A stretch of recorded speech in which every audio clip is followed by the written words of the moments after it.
I want to clarify that this podcast is distinct from my responsibilities as a professor in the Sam M. Walton College of Business. Nonetheless, it aligns with my aspiration to provide practical insights to professionals and business by showcasing companies and people that can enhance your ability to manage, lead, and strategize and market effectively in the retail value chain. And now, without further ado, let's get into the exciting episode. I have with me today Benoit, and he is a professor at Georgia Tech. Benoit, thank you for joining us today. I really appreciate it. Hey, it's a pleasure. Thank you. Thank you for hosting me. Benoit, you and I got to spend some time together recently down there at Georgia Tech, and I was blown away by the center that you're running. I know you're executive director of the Supply Chain and Logistics Institute, and also a professor. But you have a great background, and I know you originally got your PhD from Georgia Tech, and now you're back as a professor. How did that feel to, get your PhD there and then, a few decades later, come back as a professor? Yeah, that was interesting. I didn't count on it. Okay, for me, I was kind of I'm never going to be professor there. It's part of the game. And then around 2013, they began to pick me and checking and say, listen, we got this chair position. I'd like for you to come, etc. So that ended up, it took me a while because I was well established in Canada. I had the Canada Research Chair and things were going very well. But they were pretty convincing. And at the end, I said, my wife and I, we said, okay, let's go and give it a shot. So I've been there since January 2015 now. And I'm really glad. It's a great team here at Georgia Tech. The school is great. Students are great. And professors, okay. We have high reputation professors, but with a very good team spirit. So that's really good. So yeah, for me, it's good experience. Okay. Well, it's a big difference in weather, that's for sure. And of course, I know when I was down there, you were just about to move into a new building, and I drove by the building you have moved into or about to move into is quite remarkable. Oh yes, okay. This is a very, very interesting move. Okay, and the ISYE, the school, has kind of outgrown our current location where we are in the main and ISYE main in Gross Lows, and we needed more space.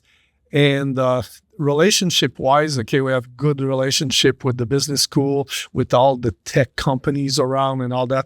So they decided to move ISYE on the other side of 75, so on the east side of the campus, which is more like high-rise and more township instead of like the nice flowers that I see every day. Okay, but essentially, it is really remarkable. We have brand new building. They climbed two new buildings, the George Tower and Chalet Tower. The George Tower will be all of ISYE there, and that's where the Supply Chain Logistics Institute will have this almost essentially one story out of it, and so, yeah, it's really brand new. The atmosphere in the lower part is, which more open, is really wow. Okay, compared to what we have now, it's a night and day. So it's kind of new generation, and for an industrial and systems engineering department to have such a building, okay, to really leading edge type of building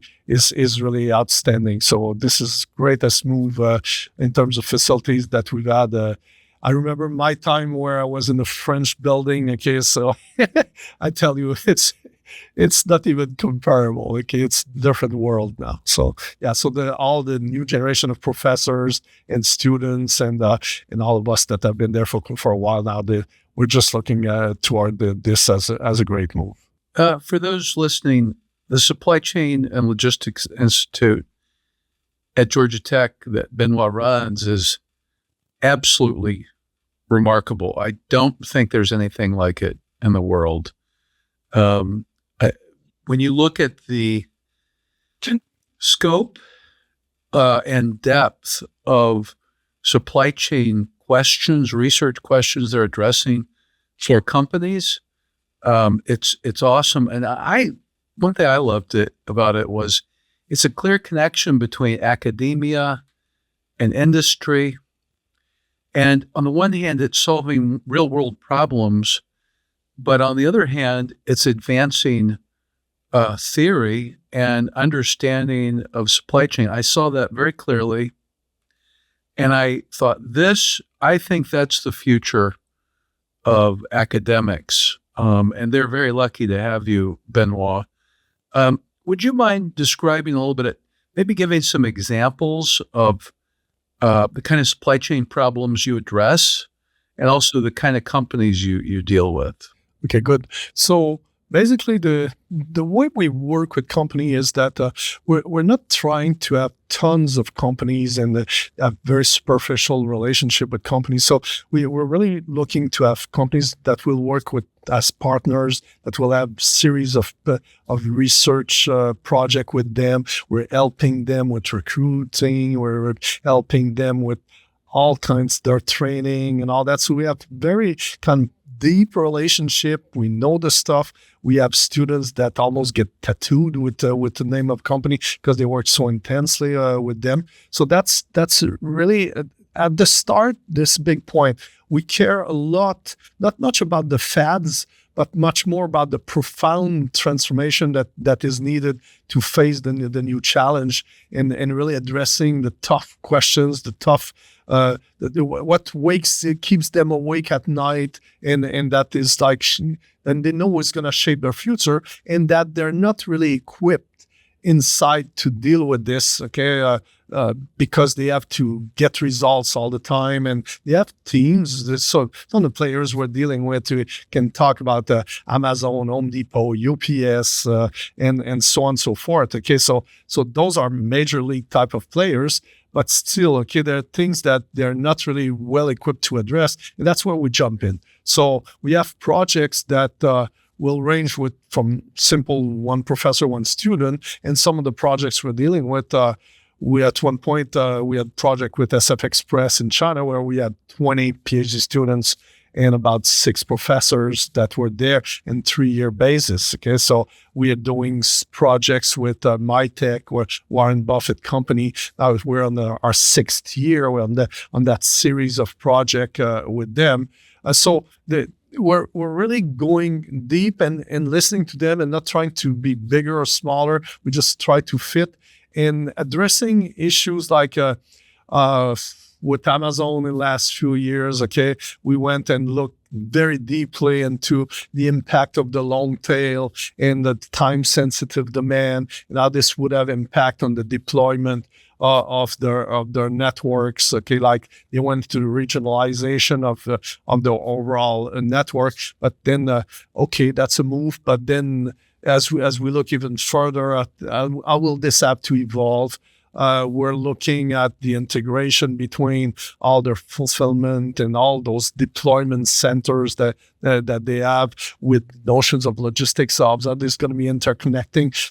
And those are, for them, this is frontier. Okay, this is stuff that is really like a leading edge, and they've got their teams of scientists, but they're interacting with us on this stuff.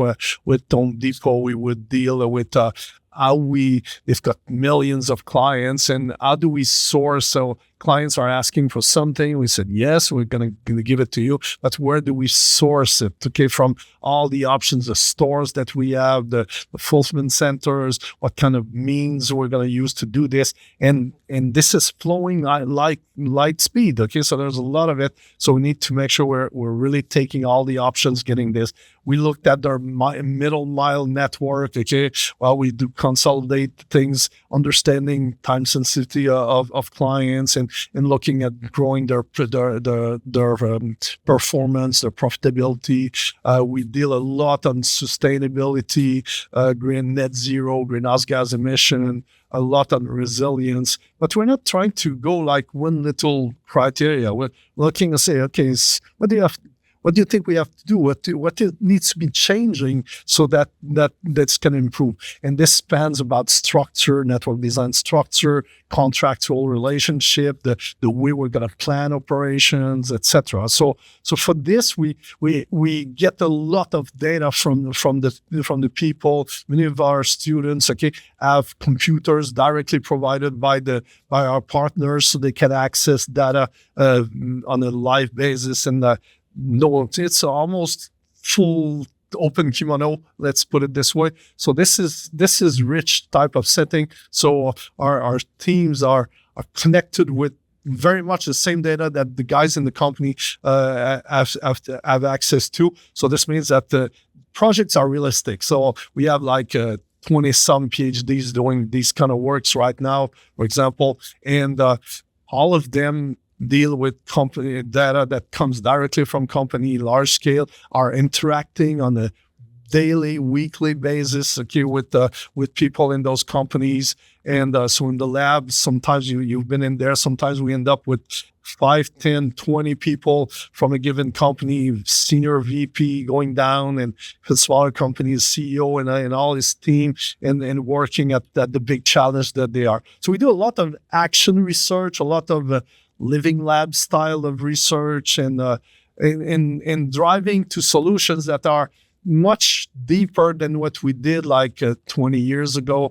And where basically, we're going to give you a report at the end. We don't do that stuff much. So it's more like getting it, like in the entrepreneurial domain, they would say, give us a minimum viable product, an MVP. So that we can really touch, that we can live with. Some of the projects we're dealing right now with, after 5 years of big development, they're going commercial. We help them like transformative solutions to challenge how they go to business, what they're going to offer. It's if it works, going to transform the industry in that domain. And now we're end in end with them. And after doing a lot of things in lab, in their innovation centers, etc., now we're going full blast,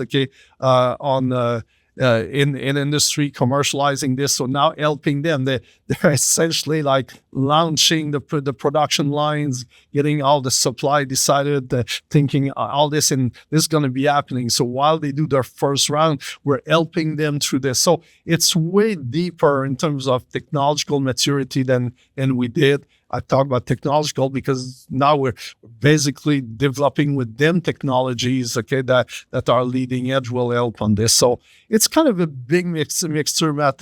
So I've tried to give you like a simple first shot cover of it. Did I answer your questions appropriately? Yeah, that was perfect. Yeah.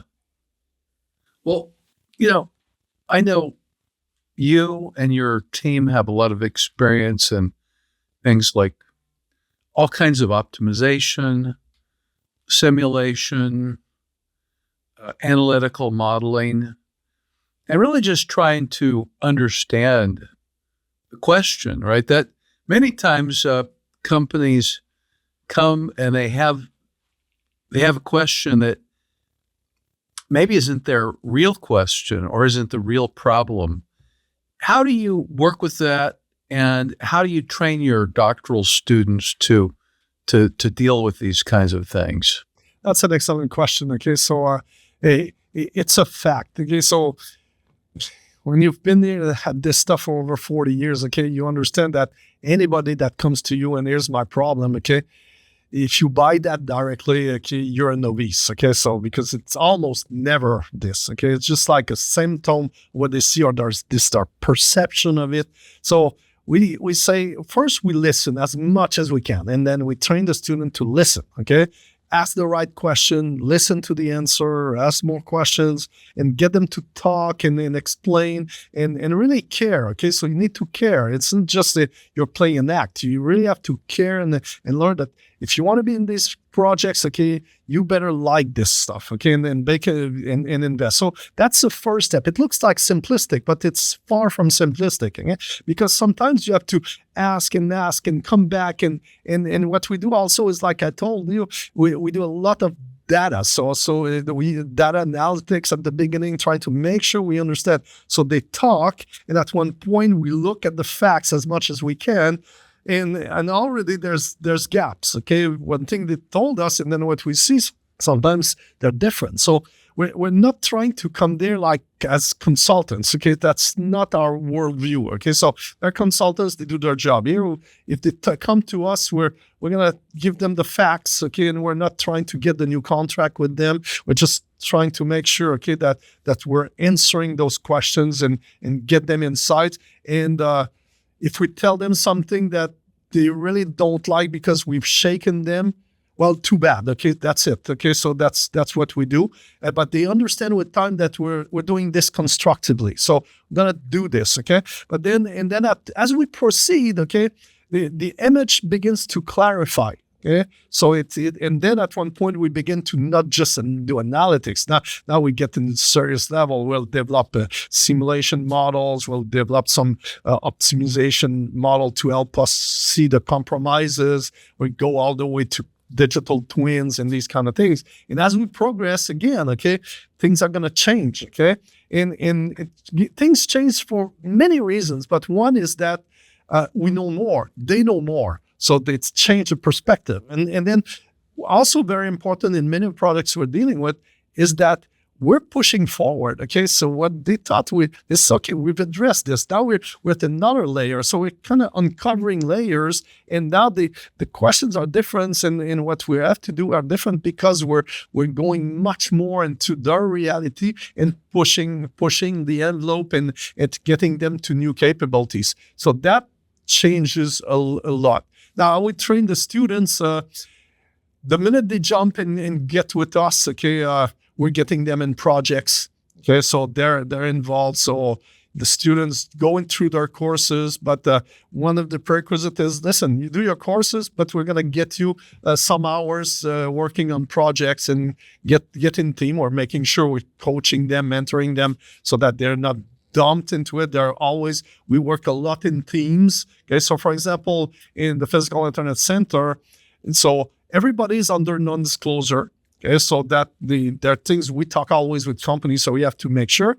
But we have many projects. So everybody knows that they can stay in the lab even though there's a meeting considering another project. So they can talk with the other students about this. They can have all kinds of discussion with the professors, but they cannot just begin to talk about this outside of the confines of the center. So that helps a lot because now they see congruence, they see synergies that otherwise they would not do. So we break apart the logic of the one-to-one relationship between a professor, a student, and it's kind of isolated, this dyad, but much more we're thinking in terms of project teams and interactions and all that. So that helps them because they learn from the more senior ones and so on. We have the seniors mentoring the new ones. So it's a full ecosystem that we put in place to make sure that we're able to days in, days out, years in, years out, okay, being able to have our partners, industrial partner, come in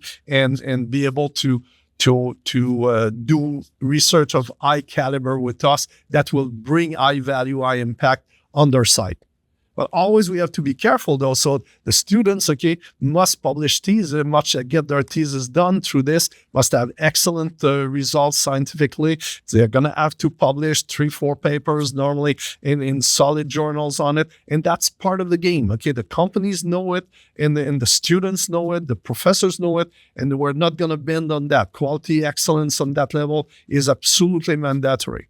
And at the end, it pays off. Okay, the students get their journal papers, and some of them will get into academia, some of them will go in industry, some of them will go entrepreneurial. So all kinds of flux that we didn't have in the past. Okay, so that is now good. And it used to be that, for example, the best students would automatically go to academia. That's not the case right now. So it's kind of a mixture. It's really depend on the persona. Okay, the values, the expectations of each student, but we're preparing them for the real world. Okay, so if they tell us that's the kind of thing they want, so we just put emphasis to get them in the right direction. Benoit, I know you have a lot of doctoral students working on this, and to your point earlier, I mean, it's great. They learn how to. It probably advances their technical skills. It helps them learn how to deal with industry, helps them get publications. But I also know from my experience, if they're fairly new and they're, say, really strong in optimization, then everything's an optimization problem. If they're really good in simulation, everything's whatever it may be. How do you guide them to not see everything as a nail if they've got a hammer? I'm not going to talk for all the professors. I'm going to talk for me in leading all this and giving an orientation. I talk with them very seriously about this stuff, okay?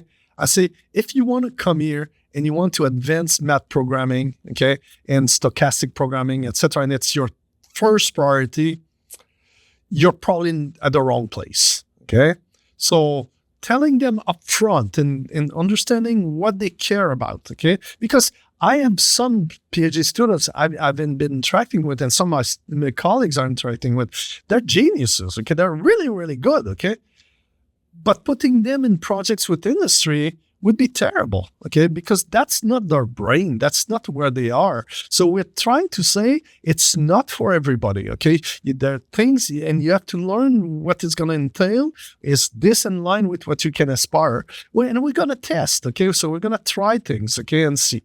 Now, the second part is, given this, we just say, listen, you're not here to prove to me that you can do optimization or whatever. You're here to help us address those big challenges and learn to work in an interdisciplinary team in which the optimization has a role, okay? But if I have not defined yet the problem that we have to optimize, okay, it's still fuzzy, then you're going to lose your time trying to optimize here, okay? Because you don't even know what you're going to be optimizing. If the constraints are in flux, this is not described. So there's work that's been done up front. And sometimes it's not even the problem that's at stake. It's a system that's at stake, the overall context and everything. So we're changing, we're designing new system, or we're transforming something. So you have to understand that until we've defined the essence of the system correctly, the new system we're playing with, then trying to go too fast to big optimization will hurt, okay? So that's really something that's touchy, okay? So, and then the same game for the simulation guys, okay, or gals. So essentially, they jump in there and they see the full world in terms of simulations. But sometimes what we're trying to do is saying, your PhD students, understand you'll have two hats, okay? You've got one hat, you're going to be responsible for putting this simulation together. But also, we have to take decisions here, okay? We're trying to get knowledge here. So you're going to be the experimenter. You have a simulator for me is guy where to whom we're telling what is our domain model, what is it we want to simulate, and we'll be able to simulate it nicely with good representativity at high speed and giving us the right insight, the right interaction, etc. So that's the main goal.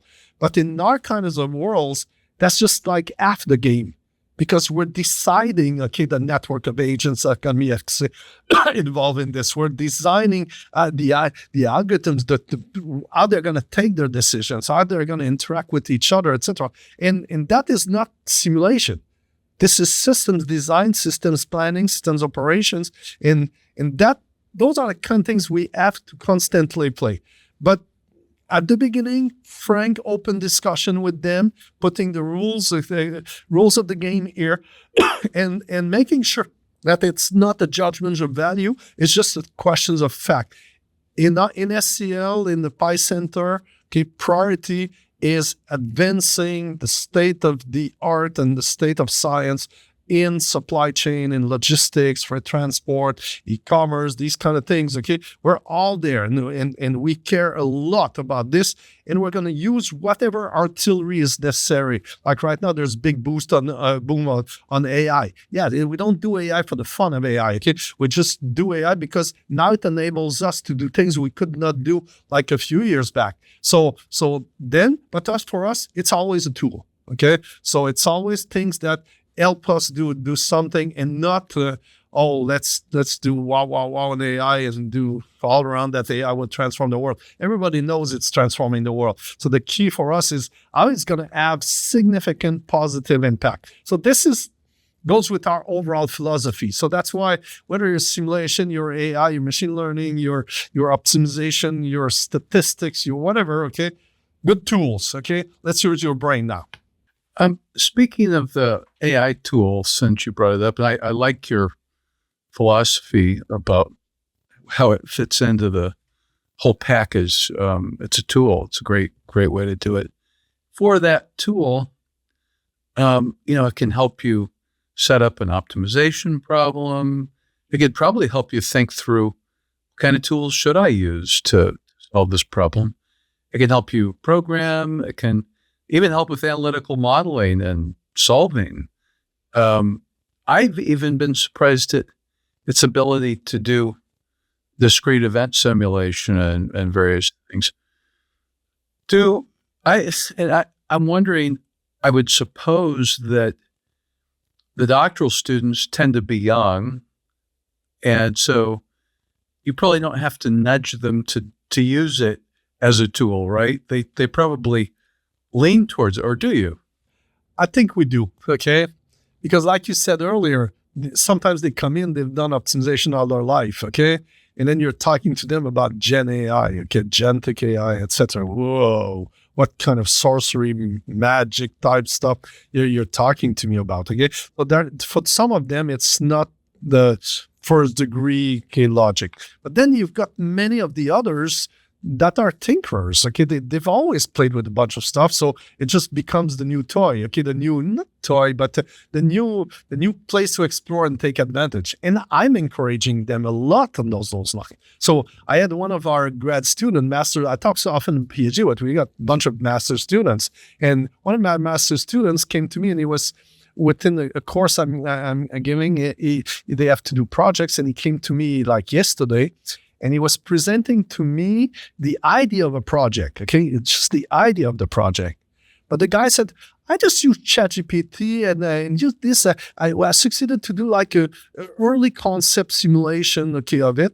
And he was explaining to me, okay, through this ChatGPT that he had done a few hours ago, okay, and leveraging with the simulation, okay? And what he was doing was pretty smart, okay? Years ago, meaning last year, 2 years ago, okay? I mean, I would have nobody capable of doing anything like this. And now it's become like, yeah, piece of cake, okay? It was not really tough, okay? I didn't try to do everything, but just enough to be able to show you. And he clearly succeeded, okay? So I said, yeah, man, green light, this is a great idea. And yeah, we should work on this stuff. So to me, that's really the sweet spot, okay? Is when they begin to know enough and have the intellect to be curious, okay, to go for it. So it's clear that sometimes in teams and that we're working in, I'll do some speech, some pep talk. I can say, listen, okay, you have the big time, you got a chance, okay, of happening at one of the key turning point, induction point, the key inflection point where basically AI is kind of changing from something esoteric or just like robotics and these kind of early on, okay, but now it's kind of capable of solving things. So gosh, jump into it and making sure that it's going to be there. So when I was young, okay, I was like, my thesis was interactive optimization facilities layout, okay? So it was a mixture of leveraging deep knowledge in facilities layout, leveraging new theory in graph theory, in the B-matching, network flow, these kind of things, but latest models, and leveraging the fact that we were for the first time having color graphics computers with light pens, interactive, and that I could connect my microcomputer with the mainframe in the back, okay, and that then talk, okay? That was core of what I was doing. I say, what you guys is orders of magnitude much more intriguing and potential. So, gosh, don't wait for me to tell you everything. Surprise me, go for it, okay? Because this is the new trend, okay? So this is not just a trend, this is the new capability. Go and drive. So you see, I'm trying to say, yes, you're going to have courses. Yes, I can have some technical guys come in and try to help you, but that's not what I'm expecting. I'm expecting you, get pick the softwares you want to use, okay, the platform, just go and begin to use it. And when you've tried something, ask yourself whether, would this stuff help me do what I want to do? And then as they explore, as they tinker into this, then more and more they get confident. Sometimes it's big failures, but sometimes it's great success. We had some recent things that said, oh, that stuff I like that very much. So, what I do is make sure that it's exposed to all my other students, our other students at SEL, in the Pi Center, so that they know that this is fun stuff, and then I'm praising it so that it's kind of a positive reinforcement akin to it. But I think that's part of our roles. We have to help them grow and become much better than we are in the future. They're the people that are going to shape the next 20, 30, 40 years. So I want to make sure that they're not sitting on the vacant, that they're really going to be moving forward, not be a victim of or slave of AI. I want them to dominate AI, and have AI do some things that will, when they're going to present what they do to industry, to governments, to academia, they're going to look at this and say, oh my God, those guys are way up there. This is really, really interesting what they're doing, etc. So that's the way I'm trying to go with all the AI movement. So, Benoit, when you have these impressive companies, and I really like your approach of, hey, you don't want all companies in the world. You want some set that will be long-term partners, that you trust them, they trust you, you can communicate. But even when you've got those kinds of relationships, one challenge always in these kind of problems is scope creep.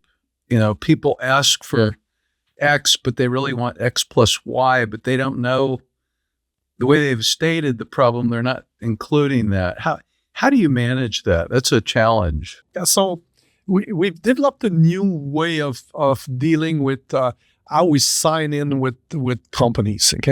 So we've got these new statement of works that we're doing that are all about kind of agile, type of research program, that we're dealing with them. So we oftentimes, in more the bigger project where it makes sense, we have this committee, this steering committee, and we make the steering committee sovereign into allowing shift in what we're going to look at. The key is that, listen, I'm not going to do more than what you pay me in terms of resources. They're not infinite resources. So either they work on this, they work on something else. So we allow ourselves to be highly flexible. So this is a big thing that has changed, before. So we're not telling, here's what you want. We're going to come back, in 6 months and give you answers, or in a year or so whatever, and give you a report. No. It's not the way we're doing it. So things are, we're working with them. We're learning, like I mentioned earlier. We're getting into actions. We're discovering. Let me give you a case, We were in such a project with a pretty good team. I think we had eight PhD and master students, and a number of professors involved with a major company. It was through COVID. Already we're very glad because the company kept wanting to have such projects during COVID. But then at some point, we had been at it for 4 or 5 months, and they come back to us and say, listen, Benoit, we like very much what you're doing, and we know the competency, the expertise of your group, and can you help us, because we have a major problem, that is popping up in our face. While the other one is nice to have, this one is kind of mission critical. We need to be able to address this stuff. So basically, we completely switched 90 degrees, it's even more than 90 degrees what the project would be about. But the expectations, though, we said that we agree on both sides. The reasoning that they had and what they had as challenge was okay. So we don't deal with companies as they are our clients. They are our partners, So it means that it has to be win-win, because if it's not win-win, I'm not going to get the smart professors with us. The smart research scientists will not want to be in. The PhD students will have the ones that are looking for a job and not the ones that are really the really spark. At Georgia Tech, we have great PhD students, but there's always people that are like at the top of the apex, and got others that are solid. But to get the ones, okay, over there, you need to have good conditions, okay? And so we need to make sure they understand that. And we tell this at the beginning, and we're not very shying away from this, okay? So, and then when it gets that it's becoming not at all what we signed up for, etc. So we tell them, and it may finish. We're going to finish what we promised, but we're not going to renew. Okay, it happens very rarely, but it's talking the talk, walking the walk on this. Okay, it's very important. But now the companies we deal with, they know about it. So scope creeping will be almost everywhere, but we're always coming back and say, listen, hey, do you want us to push there? Okay, I agree with you. It's interesting, but I like to finish what we've started, because if we just keep always changing, never finishing, you're never creating value. So you need to make sure that, yes, we've accomplished this, and say, now let's go next step. So we're constantly using this agile type of project management for the kind of things we're doing. So to enable ourselves to adjust, but at the same time, be very open with them and say, listen, you can have the butter and the money from the butter. Okay, so you need to make sure that we make choices. So for example, some companies they say this year, I'm very tight on funds, etc. So say, okay, that's fine, we can contrast. But what do you want us to remove from the scope? Okay, because I cannot do everything that we were intending to do with half the amount. Okay, so that's a simple example, but this will come in. So it's kind of managing the relationship. It's like in many organizations, it's managing the account. Okay, so for us, it's managing the organizations, our partners, so that we are as transparent as possible with them. Okay, and also reactive, and we don't let slip situations that's at the beginning could be very small, but since we don't solve them, they become big stuff. To try to address them, and honestly, doing all this, the scope creeping is not at all one of our big troubling issues. It could be, okay? If we didn't do what I've just told you, it would be. But right now, I'd say that's not been an issue. That's great. Now, after you got so you have experience both as a academic and as a practitioner, because at some point after your doctorate, you also were a chief technology officer of a company. I would think that kind of mixture of experience helps you a lot with what you're doing now. Is that right? Oh, yes. Okay. I could not do what I'm doing here if I didn't have that kind of eclectic type of experience. Okay. So I started when I was very, very young. I was at the University of Quebec in Trois-Rivières, and all the students had to do senior design. So I ended up supervising tons of senior design projects with industry. And even though I was young, I got to like this stuff and be good at it. So a bunch of students coming in. So I was exposed to many contexts, and that got me confidence.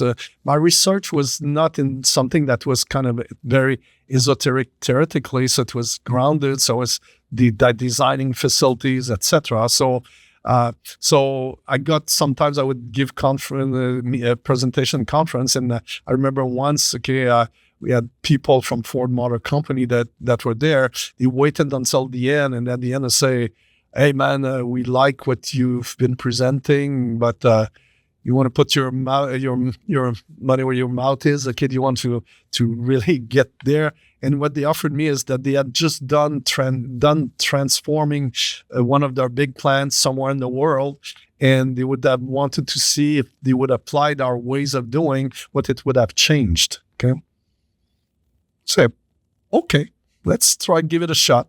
So I got a grad student myself, and it was compact, okay, but it was kind of impressive. Okay, they flew me to Dearborn, okay, and then I was at the time, this is the kind of stuff we do now. At the time, it was rare. Okay, so I flew to be able to do this video conference with the people from that country. There was about 20 engineers that were there, and then we explained that stuff. They gave me all this stuff. So you say, okay, give us a couple, 2-3 weeks. So we did it and came back, and they liked it very much. Okay, they liked it. We saved them huge, and they said, "Oh my God, we should have had you." So this got me in the spiral of telling companies that company we had many contracts with them, many places, and always put on top spot in leveraging our theories, our methods to do this. So that started a small consulting business,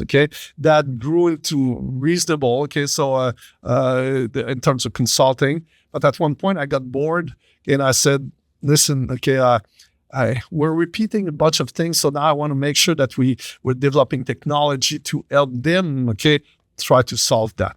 So we got like venture caps into it, we grew it, and we had products all around. So in that I kept doing this kind of stuff for I think 15 years, of doing my full-time job, at the university with the courses, the research, the students, and everything, and making sure we would be excelling on this. At the same time, working, at solving this. Then grew the team and grew the leaders into this. Then I said, okay, I've had enough for a while. The company was sold, etc. So, and then basically. Then I got to be leading a lot of research centers, and this grew on me, and this so got experience along those sides, and then getting to Georgia Tech. Before that I had the research chairs, etc. So all this stuff, and always connecting with industry and all that, and I kept some advising, some circle networks. I was interacting with them. So I've done that all my life.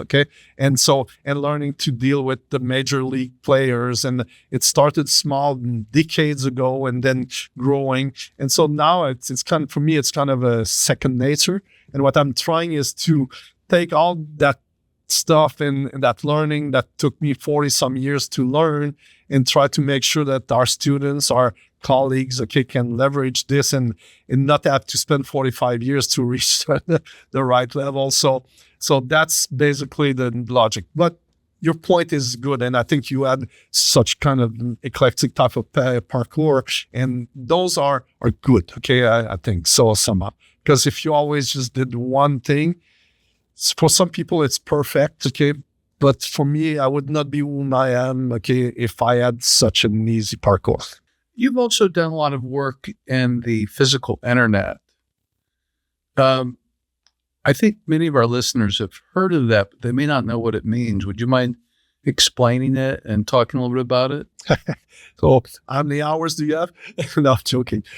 So basically, this started because the Economist magazine, in 2006, had one of their issues. The title was "The Physical Internet," and then they had like a state of the art of logistics, etc. So, and I was going to be on a plane for 6-7 hours, so I began to read this, and at the end I said, "Man, this ain't." I understand the internet. What they show is nice, but it's not the physical internet, which instead of moving bytes, now we're going to move atoms. We're going to move physical objects and store them, etc. So I spent a number of years, after that, is trying to say, okay, what would be really a physical internet? So use the metaphor of the digital internet, but use it for real physical objects rather than just moving information. So that's how it started. So at the core it is. So now it has grown much, much more. Now the concept has been highly elaborated. It's been published in last decade. We've published over like 170 papers in this kind of stuff. It's been going all across the world now. We have the European Union has made the physical internet its vision, and they have built roadmap to get all of Europe implementing these concepts. And Japan has now done the same, and Asia Pacific is about to get in the wide alliance to do this. So basically, it's all about making sure that we're breaking the silos, okay, and build on the interconnection. We call it hyperconnectivity, okay, and try to make sure that we are giving open access to to resources. You know that there are 500,000 warehouses in the U.S. Okay, yeah, that's the kind of numbers that we have. Most of them are used by one company. Okay, most companies, okay, are just having like handful of maximum of facilities, warehouse facilities that they're leveraging. In physical internet, our goal is to say, no, they're all going to be available. Some of them just 10% of the time, some more. But now imagine that instead of trying to serve your clients and you just have like a few places, what you can do and you can deploy for the same rough cut, okay, essentially now you can deploy in hundreds or even thousands of facilities. Thousands of facilities look crazy to you, but when we get into this new era of quick commerce, okay, where you need to be able to deliver in 20 minutes, okay, you need many facilities. If you try to own this, okay, you're never big enough, okay? So you need to play with others, okay? So even giants like Amazon, okay, they have 150 type of facilities in the US, okay?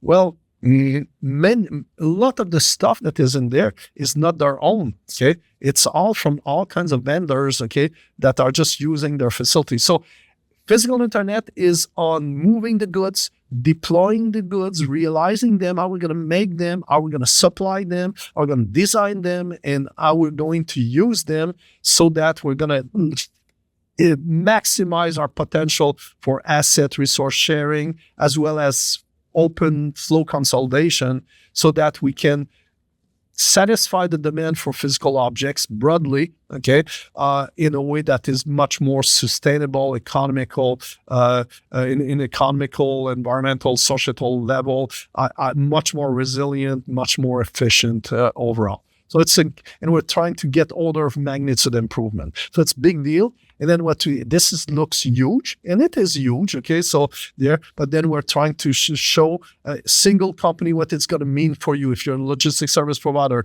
if you're an e-commerce player, so if you're an hospital, etc. So all these, and show how it's going to change your world. And so with this high interconnection and leveraging a lot of the intelligence that we can display now to leverage with all those degrees of freedom that we're trying to get to the industry and society. So it's I can go on, okay, but that's the spirit of what we're trying to do, and the results are there. Okay, we get like efficiency. Okay, we get easily cost reduction by 20-40%. We get greenhouse gas emission by these same kind of numbers when we're combining the way we change transportation and the way we're changing how we deploy products. We get 40, 50, 60% improvement.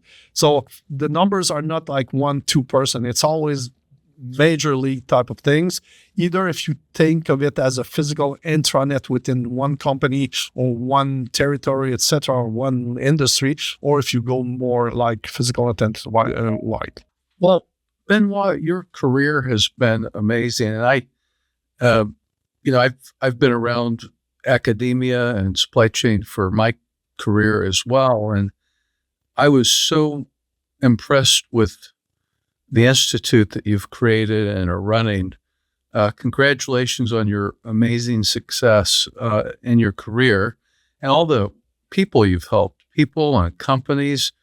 I really think professors should aspire to that. But also thank you for taking time to visit with me. I've really considered it an honor to be able to visit with you about this. Matt, thank you for these kind words. Okay, I just want to mention that I could never have done that alone. Okay, it's I've had the help of so many students, so many colleagues. Okay, so many people from industry that have helped through this. It's all team effort in this and getting the synergy and all that. Because otherwise, if we play solo, it's never gonna work. So it's a work in process. Okay, even though I'm getting later in age, okay, there's still so much to do. And if I can be inspiring a few people to think differently and get the courage and the the inspiration to move forward in these kind of new ways. Okay, I think this will be good for me. I appreciate very much you inviting me here, and hopefully this will be a good value to your audience.